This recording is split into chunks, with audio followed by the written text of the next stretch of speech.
ভাই কিছু মনে না করলে একটা কথা কইতাম। কি কথা কইবি আবার ক। ভাই আপনার লগে এত বছর থাকি, আজ পর্যন্ত আপনার গোমটাই জানতে পারলাম না। আসলে আপনি কেমনে কি করেন বলেন তো? আপনার তো টাকা পয়সা কই থেকে আহে? ইডি হলো বেটা ট্যালেন্ট। আমার লগে থাকতে সজ্জা তো থাকতে থাক, একদিন ঠিকই ইডি বুঝা যাইবি। ল চল। আচ্ছা চলেন।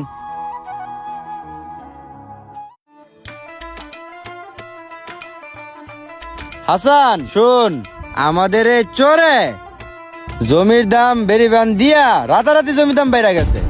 যদি মনে করে এই বেরিবান সুরতের লগে যাইতো গা, তাইলে জমির দাম রাতারাতি আবার কইমা যাইতো, বুঝছস?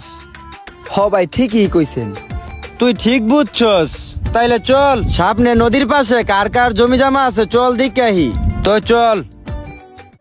না, মায়ের বিয়াটাও ঠিক হইলো,